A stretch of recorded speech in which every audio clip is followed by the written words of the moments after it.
Triple तलाक को भी संसद में कानून के माध्यम से बना के उस ट्रिपल तलाक को भी समाप्त कर दिया है बंधुओं। एक झटके में धारा 370 माननीय प्रधानमंत्री जी ने हटाने का काम किया था। जो वर्षों से अयोध्या में राम मंदिर का निर्माण के पूरा देशवासी मांग कर रहे थे, आदरणीय नरेंद्र मोदी जी के नेतृत्व में अयोध्या में भव्य राम मंदिर का निर्माण हो रहा है बंधुओं। हम लोग जब अंग्रेजी बोलते हैं तो अंग्रेजों की दास्तां के हमें याद आ जाती है बंधुओं। बिहार के बजट में 76% केंद्र सरकार का पैसा है। आज बिहार के कर पैसे के कारण, भारत सरकार के पैसे के कारण यह बिहार सरकार चल रही है बंधुओं। रेल से जो यात्री करते हैं उसमें अधिकांश वो गरीब आदमी करते हैं। माननीय प्रधानमंत्री जी ने गरीबी को देखा है। जिनके पास पैसा होता है वो तो हवाई यात्रा कर लेते हैं। कुर्सियों का उपयोग करें।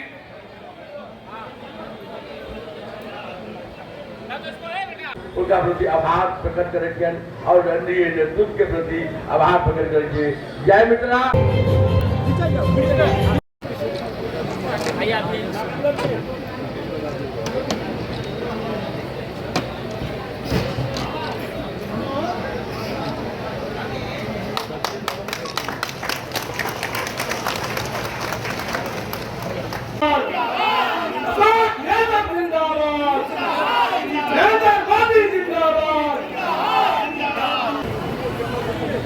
बोलिए भारत माता की।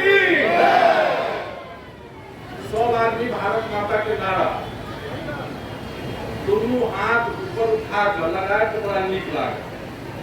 बोलो भारत माता की। और आज का जो कार्यक्रम है पूरे देश में 508 रेलवे स्टेशनों का पुनर्निर्माण का जो कार्य प्रारंभ होने वाला है, आज वीडियो कॉन्फ्रेंसिंग के माध्यम से माननीय प्रधानमंत्री जी आज शिलान्यास करने वाले। ये पूरे देश में 508 रेलवे स्टेशन और उसमें लगभग लागत जो आने वाली है 25,000 करोड़ की लागत आने वाली है। और रेलवे स्टेशन और रेल ये गरीबों का स्थान। मधुबनी का ही रेलवे स्टेशन है। यहाँ का नया भवन बनेगा, शॉपिंग मॉल बनेगा, यहाँ प्लेटफॉर्म का अच्छा से बनाया जाएगा, फुट ओवरब्रिज बनाया जाएगा, पीछे से भी रास्ते इसमें बनाए जाएंगे, एक्सीलेटर बनाया जाएगा, इसमें सुरक्षा का भरपूर व्यवस्था किया जाएगा। आप जो एक परिसर देख रहे हैं इस परिसर को सौंदर्यीकरण किया जाएगा। इसमें जो पार्किंग की व्यवस्था है इस पार्किंग की व्यवस्था को सुधार किया जाएगा। और जहां भी जो टॉयलेट है या जो भी जन सुविधाएं हैं उन सुविधाओं को भी यहाँ बहाल किया जाएगा बंधुओं। ये बिहार के 49 रेलवे स्टेशनों पर किया जाएगा बंधुओं। रेल से जो यात्री करते हैं उसमें अधिकांश वो गरीब आदमी करते हैं। जिनके पास पैसा होता है वो तो हवाई यात्रा कर लेते हैं। माननीय प्रधानमंत्री जी ने गरीबी को देखा है कि कैसे गरीब जीते, कैसे गरीबों को सुविधा का अभाव है। जहां भी जाता है गरीबों को सुविधा का अभाव है। ये आज तक कभी नहीं हुआ था। ये सिर्फ नरेंद्र मोदी जी के कार्यकाल में ही हुआ है संभव बंधुओं। नरेंद्र मोदी जी के कार्यकाल में ही संभव हुआ है। आज बिहार को रेलवे के विभिन्न परियोजनाओं में आज 51,000 करोड़ बिहार को सौगात मिला है बंधुओं। रेलवे के क्षेत्र में आपने देखा होगा कि जो भपटिया कोसी पर जो रेल सेतु चालू हुआ कितने वर्षों से उसका सूद लेने वाला कोई नहीं था। लेकिन नरेंद्र मोदी जी के कार्यकाल में ही आपने देखा होगा कि रेल सेतु भी वहां का चालू हो गया है। यहाँ 15 एम्स थे पूरे भारत में 15 एम्स, लेकिन 9 साल के कार्यकाल में अब कुल 23 एम्स हो गए बंधुओं। 70 साल में 15, 9 साल में 23। आज मेडिकल के क्षेत्रों में भी काम हो रहा है। आज पूरे देश में 700 मेडिकल कॉलेज हो गए हैं। मेडिकल कॉलेज का सीट बढ़ाया गया है, पीजी का सीट बढ़ाया गया है। मेडिकल कॉलेज में एडमिशन में पिछड़ों का भी प्रतिनिधि, उसमें पिछड़े वर्ग के छात्रों का भी उसमें आरक्षण दिया गया है। ये आप जानते हैं सड़क के क्षेत्र में सबसे ज्यादा सड़क अमेरिका में है, लेकिन आदरणीय नरेंद्र मोदी जी के नेतृत्व में आज सड़क के क्षेत्र में, एनएच के क्षेत्र में विश्व में हम दूसरे नंबर पर हम हैं। 53,943, 67 साल में 44,000 किलोमीटर सड़कों का निर्माण हुआ, लेकिन पिछले 9 साल में लगभग 54,000 किलोमीटर एनएच का निर्माण हुआ है। हम विश्व में दूसरे स्थान पर हैं। चाइना भी हमसे पीछे राष्ट्रीय राजमार्ग में है।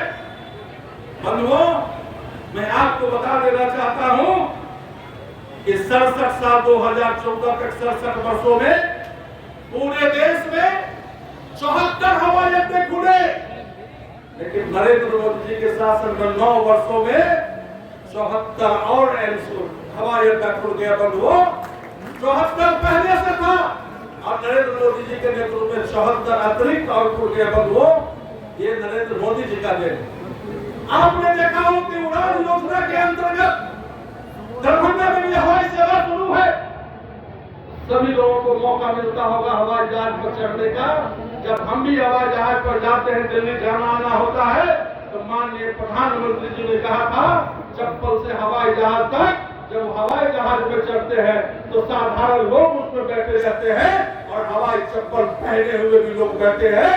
ये नरेंद्र मोदी जी का देन है। बंधुओं, माननीय प्रधानमंत्री जी ने कहा है कि आने वाले समय में भारत तीसरे नंबर जो विश्व की अर्थव्यवस्था बनने वाले हैं। बंधुओं, जिसने विकसित देश भी थे, हम उसको भी पीछे छोड़ दिए हैं।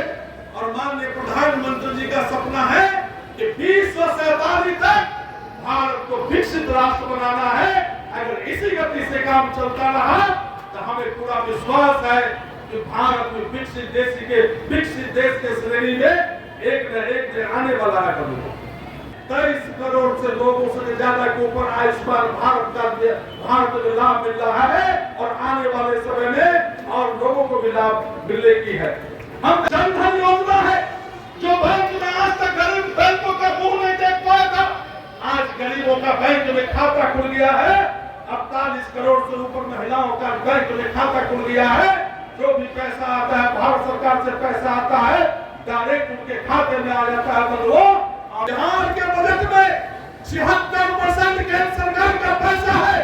आज बिहार के पैसे के कारण, भारत सरकार के पैसे के कारण यह बिहार सरकार चल रही है। बंधुओं, बिहार में भी खासकर अपने मिथिलांचल के क्षेत्र में भी अब प्राइमरी स्कूल हो कि सरकारी स्कूल हो, मैथिली भाषा का भी ज्ञान दिया जाएगा, मैथिली भाषा में पढ़ाई की जाएगी। माननीय प्रधानमंत्री जी का सोच है कि हम लोग जब अंग्रेजी बोलते हैं तो अंग्रेजों की दास्तां के हमें याद आ जाती है। बंधुओं, लेकिन जब तक क्षेत्रीय भाषाओं का विकास नहीं होगा तब तक हिंदी का भी विकास नहीं हो सकता है। बंधुओं, तो आप नरेंद्र मोदी जी चारों तरफ अपनी नजर लगा के रखे हुए हैं कि कैसे गांव गरीब कल्याण का विकास हो। बंधुओं, जो वर्षों से अयोध्या में राम मंदिर का निर्माण के पूरा देशवासी मांग कर रहे थे, आदरणीय नरेंद्र मोदी जी के नेतृत्व में अयोध्या में भव्य राम मंदिर का निर्माण हो रहा है। बंधुओं, ये नरेंद्र मोदी जी का निर्णय। बंधुओं, काशी में जो भव्य काशी, दिव्य काशी, जो वहां का निर्माण हुआ, तो गए होंगे पहले, अब जाते होंगे तो जमीन आसमान का अंतर दिख रहा है। बंधुओं, चाहे काशी हो, चाहे सभी जगह सांस्कृतिक क्षेत्र में पुनर्निर्माण हो रहा है। बंधुओं, सब दिन से हम लोग कहते थे, जब से हम लोग सब दिन से कहते थे कश्मीर में 370 को हटाना चाहिए। आदरणीय प्रधानमंत्री जी के नेतृत्व में जब 2019 में दूसरी बार सरकार बनी, एक झटके में धारा 370 माननीय प्रधानमंत्री जी ने हटाने का काम किया था। सामाजिक क्षेत्र में क्रांतिकारी परिवर्तन करने का माननीय प्रधानमंत्री जी ने काम